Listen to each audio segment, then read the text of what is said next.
Thanks for taking the time to be with us today. Let's get started at the very beginning with your first ever alcoholic beverage. Ever. I want to hear about it. We're going a long ways back. Yes, we are. Let's do it. Yeah. Am I going to get in trouble if I say I think I was 14? There's only one way to find out. Okay. Yeah, I think I was 14, and I think I actually bought it myself at a convenience store. That's awesome. That only happens in Michigan. The rules were not near as strict as they are now. So basically, a small town, if you had the money, you could buy it. So I was going to say, you were either like a very old looking 14-year-old or that cashier just gave 0 Fs. Yeah, I think they saw the bills in my hand and said, this guy looks to be 18. The drinking age was 18 back then. Exactly. So 14, 18, what's the difference? You know, right. It's only 4 years. It's only one voting cycle. That's very true. Mm-hmm. What about you? What was your first ever alcoholic beverage? It would probably be in the rec room of our home in the back of my dad's bar that he built, because back then, guys build their own bars. Oh yeah. Maybe your husband built his own, but it looks like he just brings it home and you drink it before. Oh, now he does. Put it away. But I was in the back of my dad's bar because I think they found me, I would say, passed out, and I don't think I was in my teens yet. I was in the single digits. Because and I don't know what it was. Probably some awful mix. I don't know what it was back there, vermouth or. It got the job done, is what it did. Yeah, exactly. It wasn't beer though. So yeah, I wish it was beer, but it wasn't. And he probably had a cigarette in his mouth too. So. No, that just ruins the flavor. Oh, okay. Well, I mean, it ruins the flavor of the vermouth. Yeah, I knew that back then. Yeah. Yeah, I knew there's sweet, dry, and then ashtray. The 3 flavors on the pyramid. Sweet Trinity. Yeah. So then how do you go from that to the Malt Brothers and owning and operating your own brewery? Stupidity. All right. Short story. Yeah, no, actually I had a couple of neighbors that really enjoyed craft beer. I didn't drink craft beer. I was one of the old commercial beer drinkers, and they introduced me to craft beer, and we would sit around the fire pit and try different craft beers. All 3 of us traveled quite a bit. So when we come in from out of town, we'd bring in some different craft beers and try some different stuff. And, we kept sitting around the fire pit and drinking enough to where we'd start saying, oh, we could do this. We could do this. And none of us had brewed beer before whatsoever. But then I took an early retirement, and that we could do this went to, Jim, you could do this, and we'll help. So the next thing you know, we're building a brewery, and probably the best decision I ever made was when I realized that I was not ever going to be a brewer, and we hired somebody that does a fantastic job, and that would be Len right here beside me, and he's blushing because he doesn't like accolades, but that's my story, and I'm sticking with it. Len's like, I do it. I make the beer. Yeah, that's exactly what's going through my head. He does. How did you go from drinking vermouth to being this expert beer maker? Well, I was a home brewer for a long time. I think if you search the interwebs, you will find a Chicago Tribune article from maybe probably 25 years ago, maybe more, 25, 30 years ago. It said, and it opened up with Len Bergonia, an admitted beer geek, and it was about a picnic that our homebrew club had. But yeah, I've been brewing on and off for a long time, and then eventually Malt Brothers opened in my neighborhood. I was really excited, and I went in there like the first week, and I'm like. And I didn't go back for like a year and a half. Because he tasted the beer that I made. No, I don't think it was you. It was the other guy, the original guy. But then I came and they opened up a homebrew supply store. So I I was working part-time at the homebrew supply store, and eventually the gentleman that I kind of learned the professional end of it needed some help. So I was an assistant, and then he moved on, and they were stuck with me. So here I am. Now you make the beer and he drinks them, right? That's the system there. Well, hopefully everybody drinks them, yes, and doesn't pour them out. That'd be So as the man that makes the beer, I have to ask, what is your favorite beer that Malt Brothers has right now? Does anybody, I mean, does anybody ever give you a straight answer on that? And actually say, yeah, I love something. Yes, because I push.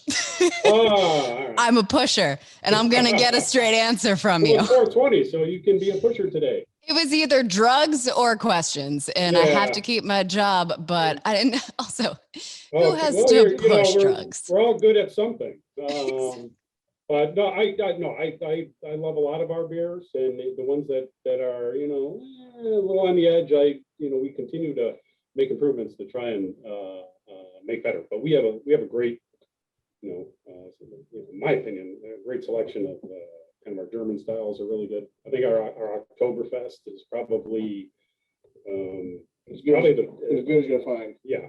Not just in the Midwest, but every year that's my thing, because that's the one style you can get from the mother country.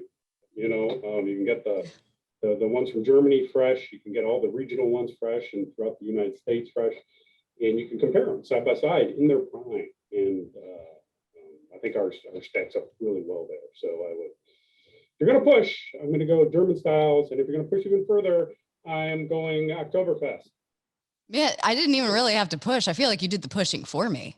Well, I can read your mind sometimes. We're on the same green hair thing, Green hair, you brought up 420. We're going to get along fine. Yeah. All right. So then obviously there are a ton of breweries in the Chicagoland area and Illinois and Indiana. What do you think makes you guys stand out amongst that crowd? We have pretty damn good beer, I think. There are a lot of breweries. And I think the numbers are continually, they even went up during this past year in terms of the numbers that opened up, right? I don't know. I believe so. I think the numbers that opened up even during the pandemic, business, closed, shutdown, and everything went up. So it certainly is a huge market, and in the Midwest, I think it's still growing. There's at least in our area, there's still plenty of smaller breweries open up. Chicagoland area, obviously, there's some heavy hitters there. Michigan, Bells, Wisconsin, Glarus. I mean, we got some of the best breweries, in the world, if you ask me, in our region. You don't have to really go outside our region to sample some of the best beers of any style that you could think of. So it's pretty tough, and we try and focus on our customers that we've had year in and year out in our community. In St. John and the surrounding areas, there's a lot of professional, a lot of kind of almost a bedroom community, kind of like the South Suburbs used to be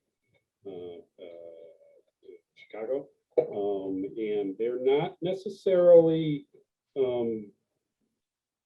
after the latest in the whiz bang beer or the seltzer crowd or whatever. They're not necessarily after that. They're after a good solid beers that they can sit down and enjoy in a tap room or on a patio or wherever, or in a restaurant or at home. And I think we kind of focus on what they want, and that's how we were able to actually do pretty good business, and even in this past year, we continue to grow.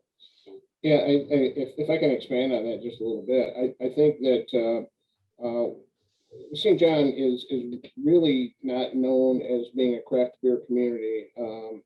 As a matter of fact, the general consensus in St. John before we got here was that craft beer is Blue Moon. And somehow I guess it's considered a craft beer. But anyways, we did develop what we call crossover beers that your Bud Light, Miller Light drinker would drink and didn't get overwhelmed with all the hop and the heaviness of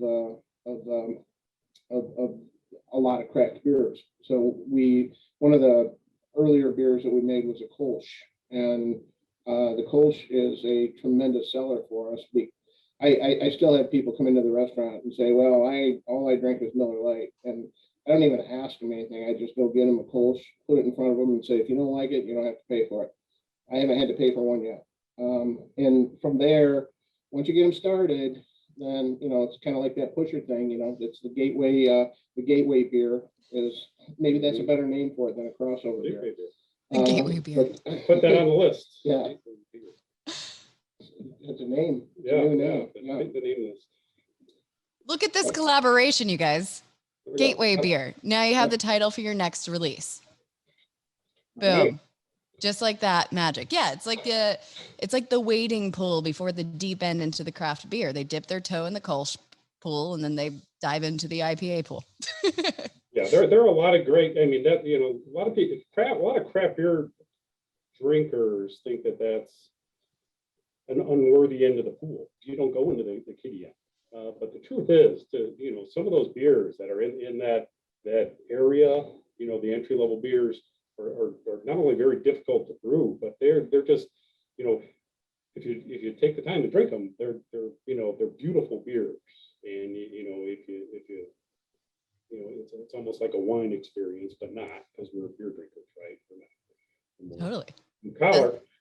But that you can still enjoy a lighter Kolsch or a Munich Helles, or an alt beer that we have that are just, you drink them all day, drink them on your lawnmower, whatever you're doing, but still have something that's a really satisfying beer with you, just having one or two, and hey, that's good stuff.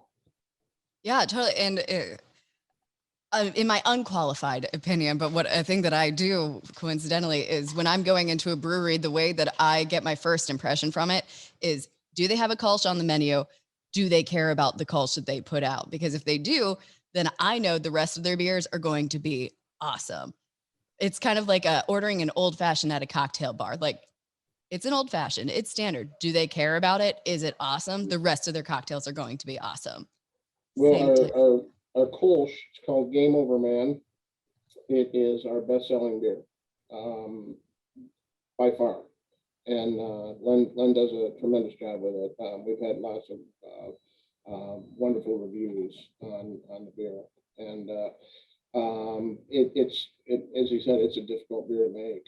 And you really need to know what you're doing to make a beer that has very delicate flavors. An IPA, you can kind of mess up an IPA and people don't even know because you got all the hop flavor in there. But not that we would ever mess up an IPA, or not that Len would ever mess up an IPA. But no, it's the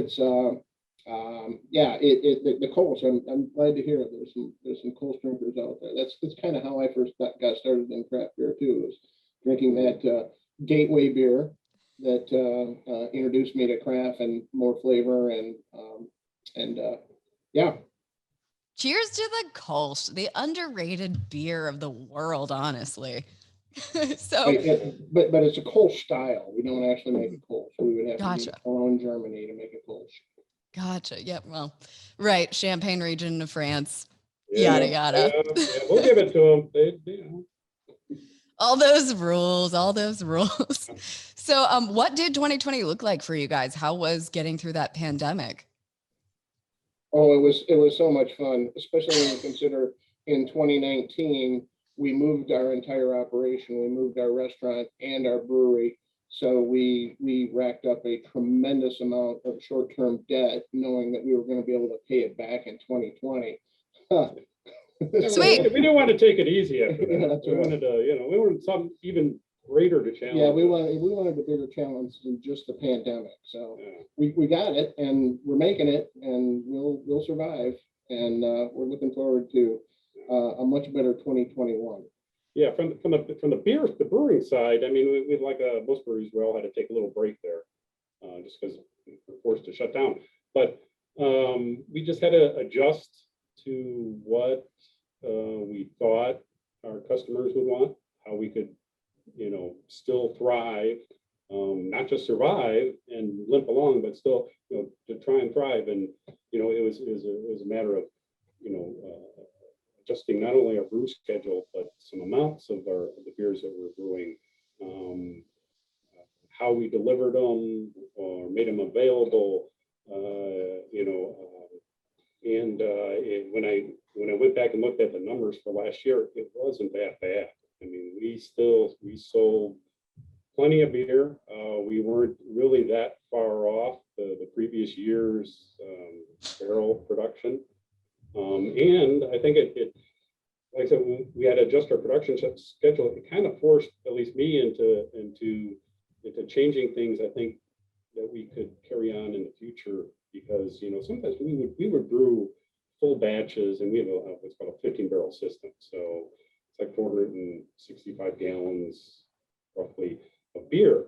We don't have pilot systems. Every time we brew something, we have to hit on it, even if it's new, or tweak it. And if we do a full batch of a beer that really is more a smaller share of our sales, sometimes it does sit around, it doesn't get sold. And, so, we've been, I think that through the pandemic and forcing us to reduce the size of some batches is something that we will carry forward, even as times get better, because we want to make sure that, we want to make sure the beer that we have, not only here, but when we're distributing, is as fresh as it can be. And in our control, and that's something we can control. We can make sure that everything that's leaving these doors is as fresh as we can make it. Yeah. Help out a little bit. A little bit. So what's on the docket for 2021 then? Do you guys have plans for this year? And what does that look like when you guys open back up fully again, if you're not already? Well, we're expecting another pandemic in 2022, so we thought we'd move again. Oh, good. Just kidding. Just kidding. But now it's kind of to recoup and get back a little bit where we were prior to us moving. We did a lot of wholesale, and we did almost zero last year, and we need to get our wholesale lines going again. And we would really like to add a couple of more fermenters sometime in the near future, and just kind of go forward with what we've learned from the last 2 years and make us even stronger. Blaze ahead. Our production has kind of has changed. Our schedule's changed a little bit, so we do need, we are growing in terms of equipment that we need, so that we can fit everything we need to do into the schedule. So that's a good thing. We'll be ramping that up a little bit, and we're a classic brewery, so most of our styles are classic styles. We're not. We don't make a lot of cocktails, beer cocktails. We don't put tons of lactose or gummy bears or pretzels in our beers. That's not our thing. We'd rather, I'm still working on doing a good job on the classic styles. I do something like that wouldn't turn out that well. But anyway, so. One of the things that we've done right from the start, we've had a lot of different types of beers on tap, and we continue to do that. And although during the pandemic, I think we got down to like 12 of our varieties on tap, and at one point in time we were pushing 20 most of the time, and our customers really like having the variety, and it's really nice to have the beers coming in and out too that are seasonals, and just change it up for the customers. And we have some super fan customers. We have over 300 people that are in our mug club that come in extremely frequently, and they want to try the new stuff. And but then conversely, if you have a beer that you planned on it being a one-time or one and done beer, and you run out of it, you always have people, well, when are you gonna bring that back? When are you gonna bring that back? And well, it's some of it, the answer is never. But we're taking the best of what Len does and creating a core menu, which is really going to, like I said, focus on the German styles. And from there, we'll offer some variety, but we really would like to get, I don't know if Len would, but I would really like us to get back to having 20 beers on our tap at all times. Just, something for everybody. Yeah, anybody out there that wants to become an assistant brewer, Yeah. send me a Yeah. note, because Yeah. you're gonna need that. Just casual. I don't know if Len wants to do more work, but I want him to do more work. So we're going to do that this year. Yeah. I love it so much. Len failed to mention that when we're a little bit shorthanded in the brewery, I'm his assistant brewer. So Even and better. I would very much, although I like doing it, I would very much like not doing it too, because I already have a full-time job. I don't understand why you wouldn't want to work more with your full-time job and your early retirement. That doesn't cover. You don't want to do more things. My early retirement. I retired retired from a 70-hour-a-week job and traded it in for a 90-hour-a-week job. I think you retired from retirement, my man. I definitely did, and that needs to change soon.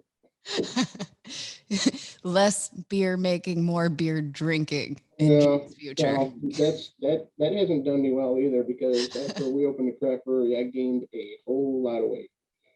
But didn't you also gain friendships and experience? I'm trying to balance this out for you. There's pros here, I'm telling you.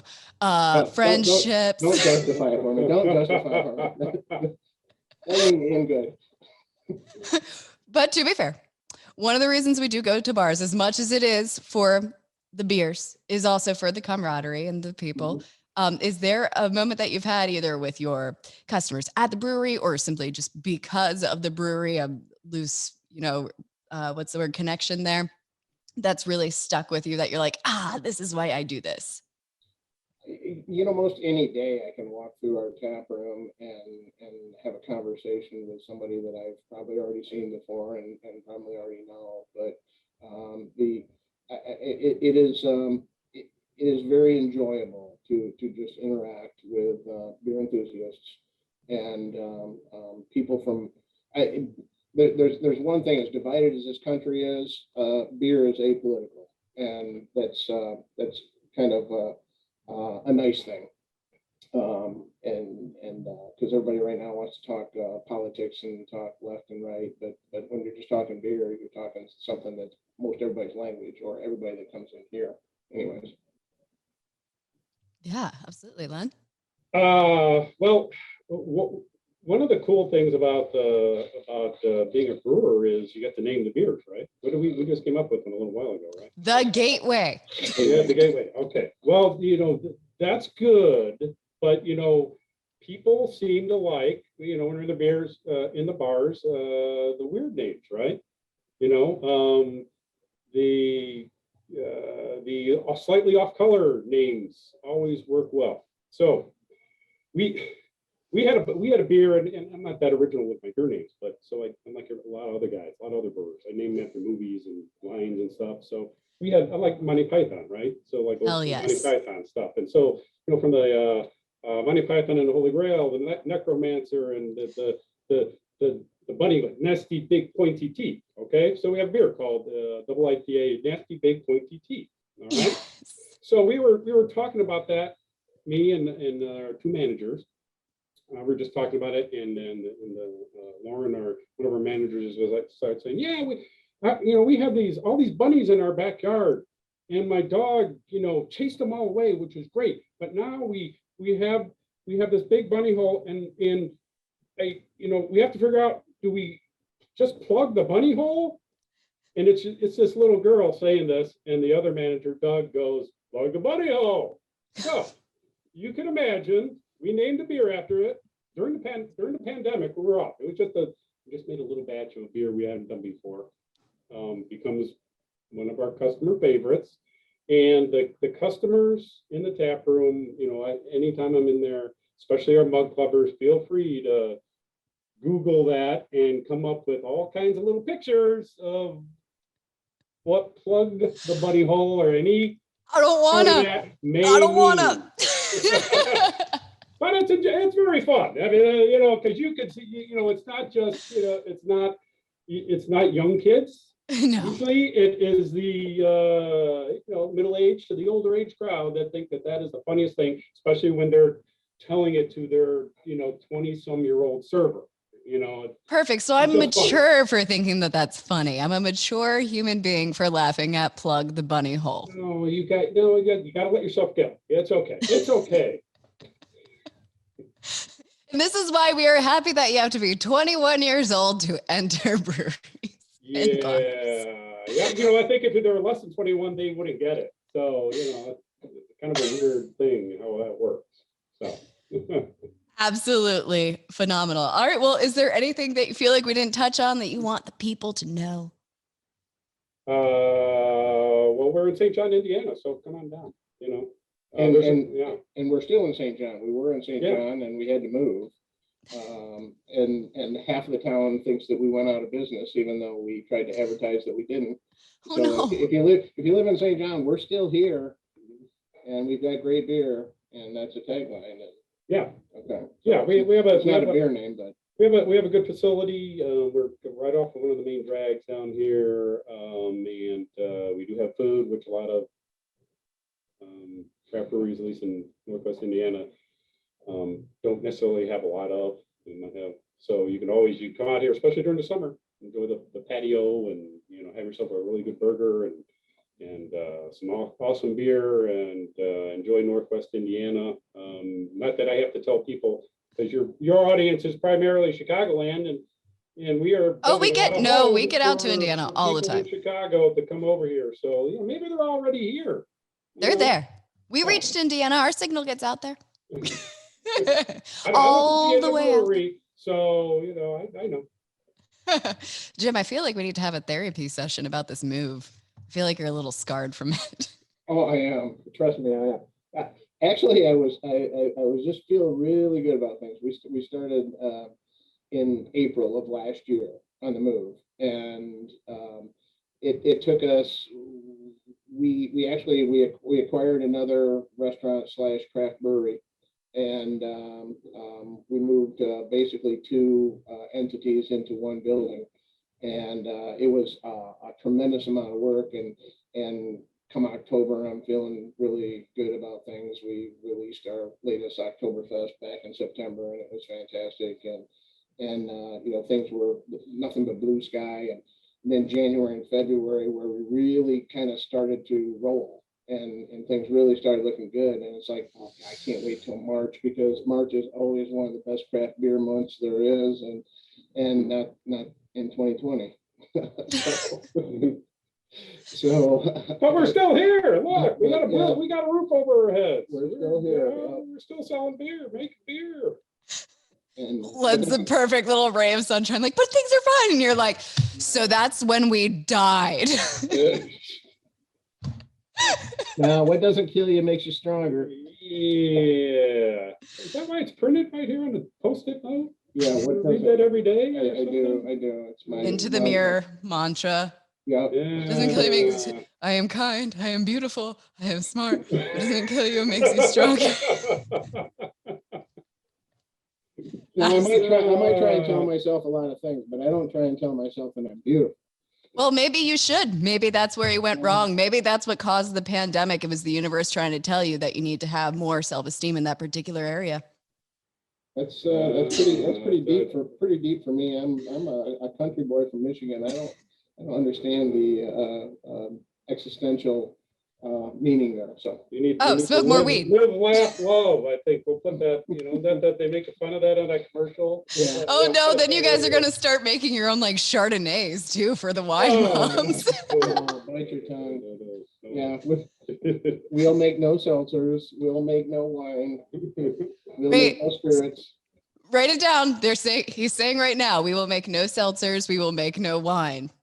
All right. And we will make no spirits. At least while I'm still part of the brewery. Lynn's I'm like, gonna- I'm yeah, gonna for now. permanently retire here before too long. Absolutely awesome. Well, thank you guys for taking the time to talk to us. Thank you, Yeah, appreciate it. thanks.